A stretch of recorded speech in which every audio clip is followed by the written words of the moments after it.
What's going on, guys? For those of you that are new to the channel, my name is Ty, and today in this video, we're going to be talking about the DCU. Quite honestly, it's been a minute since I've talked about the DCU, even though I'm still so excited for Superman. We just haven't really been getting like that much information about it or like a new trailer or anything. But more specifically, we're going to be talking about whether or not the DCU can overtake the MCU as the #1 superhero franchise. Now, as you all know at this point, the MCU, it's over 17 years old at this point. It actually just turned 17 years old literally the other day with the release of the first Iron Man movie. The rest was history, and of course since Endgame, I don't want to give you guys the spiel because I'm sure you've heard it. Since Endgame, it's been a bit bumpy. The MCU lost some direction. The quality of the projects have dropped. You've heard it from every YouTuber. You've probably heard it from me too. I don't want to really go over it.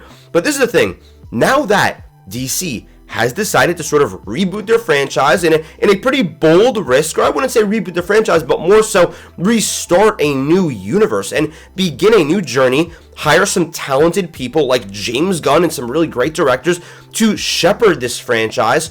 Can it overtake the MCU while they're at a bit of a low point? Because this is the thing, the MCU has been on top for years and years and years, and even during their bad times, the DCEU was just still going downhill and downhill and downhill. They're just dumping out projects like the second Shazam movie, Aquaman The Last Kingdom, The Flash ended up being like a flop, even though I actually kind of like that movie. Blue Beetle wasn't even that good. I thought it was like a pretty fine, good superhero film, but wasn't anything groundbreaking. It wasn't going to save that franchise, and they made it very clear, hey, we're restarting this universe, so it doesn't matter anyways. Now I just feel like the question begs, can the DCU kind of strike while the iron is hot and take over the superhero scene with Superman that's going to be releasing this summer? Now listen, this is the thing. I know what some of you are going to say, wait a second, the DCU isn't starting with Superman though. We just got Creature Commandos, and I'll be talking about that in a minute, but in reality, Creature Commandos was more of an appetizer, okay? I loved the show. I thought it was really great. It was an awesome warm-up, you know, some world building. We get to see just what's going on in the DCU. It was a little test for James Gunn. But in reality, let's just be 100% real here. Deadpool and Wolverine made $1.5 billion last year. I don't think that Creature Commandos is exactly tipping the scales when it comes to the MCU's popularity or the DCU. Most people don't even really know, in the general audiences at least, that Creature Commandos exists. The big hit, though, obviously, like I already alluded to, is going to be Superman that's coming out in July. Now this is the thing, and this is something that I've been thinking of, okay? I feel like DC has just been on like a hot streak recently, and honestly, I'm going to just be kind of like all over the place in this video. I just want to kind of like openly rant to you guys about this and trying to jump around, but they released the trailer for Superman back in December. We've seen some stuff since then. We got the little preview. It was really cool to see. From there, we haven't really gotten much. I know that a trailer is like imminent. It's going to be coming out in the next like 2 weeks or so is what the rumors have been saying, like a final trailer. From there, we just got the Peacemaker Season 2 trailer. I think that looks really cool. But honing in specifically on Superman, I feel like a problem has risen with this film that nobody's talking about. Superman's the most anticipated film of the year. That will not be changing. I am so excited for this universe. I'm so excited for these characters. When it comes to overtaking the MCU, I feel like they kind of missed that window. Let me explain why. So for those of you that don't know, there was a leadership change over at Disney. Bob Chapek was the CEO. He was just so focused on making them the most money that they possibly could, and of course Disney owns Marvel. He's telling Kevin Feige, hey, you need to make a bunch of shows, a bunch of movies. Naturally, again, like we already went over earlier in this video, the quality dropped, they're pumping out too many projects, but now we have a new CEO at Disney, Bob Iger, for the past maybe year and change. I don't know what the timetable is, but his emphasis has been on quality over quantity. But the problem is they still had to pump out the next couple of films and shows that were coming out during the Bob Chapek era, because it's not like the new CEO comes in and it's like, oh, all of a sudden these are my movies. No, those are still from his era. And the first film that came out, or the first project you could say that came out under the new CEO's reign, at least when production started, I guess you could say, from when he started, was Thunderbolts. And there's a big issue with Thunderbolts for Superman. It's a really good movie. It's a very excellent film, in my opinion. But also, I feel like from the Rotten Tomatoes, from what I've been seeing online, most people love this movie. And I feel like it's starting to become this thing of, okay, Brave New World was a flop, but that was from the other CEO. That was from the other guy who was just trying to pump out films. This movie feels like it wasn't rushed. Like you could just feel like there wasn't any reshoots. It feels like there was a creative vision from a director. And I think that brings an interesting problem for Superman. Because in a way, I feel like they almost missed their window. And again, let me continue to explain here. Fantastic Four is coming out late July. The end credit scene for Thunderbolts, it's already been over a week, so you guys have already seen this. I'm sorry, I'm going to be spoiling it here. The end credit scene for Thunderbolts teases Fantastic Four. It teases the new Avengers, which obviously are going to be in Avengers Doomsday, which comes out in a year from now. I feel like they've done a really good job just within one film setting up their next two films. And the problem with that is that over the course of the next two films, you've got Superman coming out, you've got Peacemaker coming out, and you've got Supergirl coming out like right after Avengers Doomsday. Then you've got Spider-Man 4 coming out after that.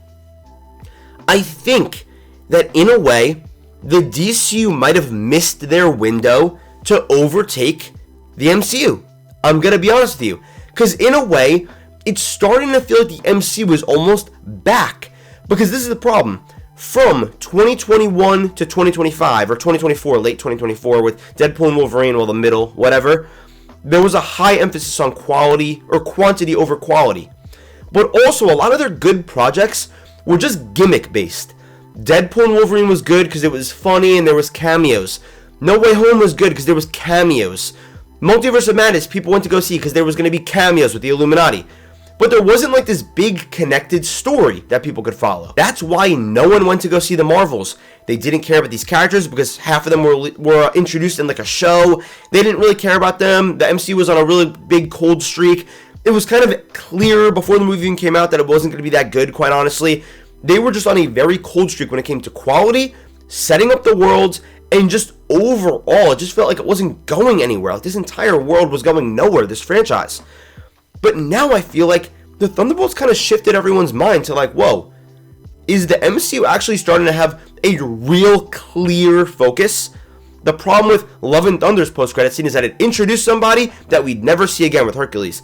The problem with the Eternals post-credit scene is that it introduced somebody we're never going to see again with Harry Styles. But now it feels like, wait, this is pretty interesting. And I feel like Superman, not that it's really its fault, is just coming out a little bit too late.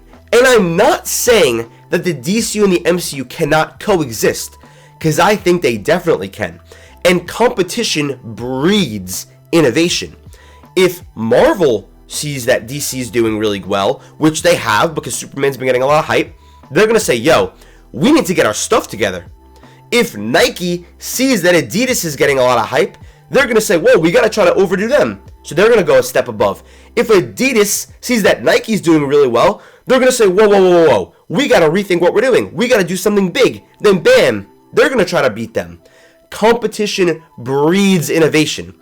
No matter what, if the MCU and the DCU are both trying to go over the top with each other, the only person that wins, even though they both get to win, is us, the fans.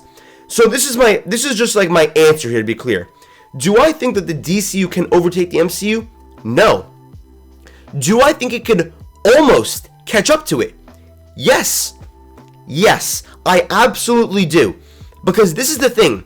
Maybe there will just be this weird point in time of 6 months. Next year, I'm completely making this up. Or maybe in 2 years or 3 years. Where the MCU doesn't really drop anything. And maybe the DCU drops like 2 films. Batman, The Brave and the Bold, and some other film, maybe like a team-up Justice League movie. The DCU is going to have more hype at that point in time. The problem is, though, Marvel's currently on a hot streak. But if DC releases Superman during this summer, they could get that ball rolling. They could get people back interested in DC. And I think that's what's important here. That's kind of like the point of this video, just to be very clear. I don't think it's really a matter of, does one have to be better than the other? No. From our perspective, no. Because the whole point is, as long as they think that they have to be better than one another, we're the ones that are going to win. Because if Thunderbolts comes out, by the way it just did, and it ends up being really good, by the way it was, DC's saying, alright guys, even though we have our plan, we really need to focus on quality. Because Marvel's been dropping some really good stuff. And guess what? If Superman comes out this July, even though Marvel's like, okay, we're kind of on a hot streak right now, we got things going, Fantastic Four's about to come out. If Superman comes out, and it's not like Marvel's just going to ignore Superman, no. They're going to probably do a lot of research behind the scenes to see what audiences think of it. They're not blind. It's not like they're just focusing on themselves. As a business, you have to focus on the competitors too, to see what's going on in the space, in the field, because you have to adapt as well. That's why there's so many multiverse movies now, because Marvel is doing the multiverse, even though that honestly ended up ruining a lot of stuff. But either way, if Superman does very well, it's successful at the box office relatively. I don't think it's going to make $1 billion, but if it's a good film, more importantly, Marvel's going to say, okay guys, let's not lose focus. It's starting to feel like there's another big dog in this race. On the same note, if Peacemaker Season 2, even though maybe it's not as big as Superman, of course it's a show, ends up just being really great, and that teaser looked really awesome, and I'm telling you, like I just said, Marvel sees this stuff. The marketing teams, they see this stuff. Trust me, these companies that are worth billions of dollars, they're doing so much research every single day. They're not just focusing on themselves. They're not just making movies blindly. No, they slightly listen to fans, okay? Because you have to. You literally have to. That's why Kevin Feige just came out and there was some report that came out saying, hey, we need to focus on quality over quantity. Because they listen. And also, money talks. So when these movies are kind of starting to flop, not Deadpool and Wolverine, but like the Marvels, Thor: Love and Thunder didn't make as much maybe as they thought. Maybe this movie doesn't make as much. Brave New World doesn't make too much money. They notice. My point is, even next year, Doomsday is going to make a lot of money, right? But if Supergirl also makes a good amount of money, now Marvel's going to be like, okay, we got to step things up. And I'm not going to keep going back and forth and back and forth and back and forth here, but I just want to make it very clear that I do think these two companies are going to start to butt heads. And it's not like, oh, mom and dad are fighting. No. This is going to be like when your parents get divorced. Not that mine are, but I'm just saying. And now you've got 2 Christmases. Quite honestly, even though the divorce sucks, 2 Christmases is better than 1 Christmas. Because you're getting more gifts. You're the one that's winning from that. Again, I know that's kind of like a horrible example, but that's the reality. You kind of want that competition. You want that competition. Because these 2 companies are now saying, hey, we want to make the best films. Marvel's saying, we need Doomsday to be awesome. And DCU is saying, yo, we need to lock in. We need to make these films really good. We need a Justice League film. We need an awesome Batman film. And one thing that's also so great that I really need to make very clear is that it feels like both of these companies are heavily starting to focus on Marvel's part, and the DCU, of course, which is literally just starting, so we don't know yet. They're both heavily focusing on storytelling now. It feels like, to an extent, the age of the cameo, if you will, is starting to end. What I mean by that is, cameos will still exist. They'll always exist. Till the end of time, nostalgia sells. In Avengers Doomsday, the old X-Men are coming back, right? But I think the difference is, leaning on it as a crutch, that era, I think, might be done. I think that's a past era now. I think audiences are starting to realize, and including myself, I'm talking about general audiences, that they really want good storytelling. You can't just have some actor that was played a part 20 years ago show up in your movie, but your story sucks. I think a lot of people are excited to see Superman because the story is going to be good.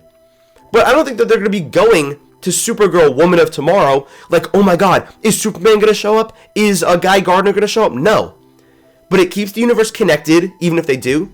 And as long as you tell a good story in Superman, people are going to think, oh, now I have more trust for Supergirl.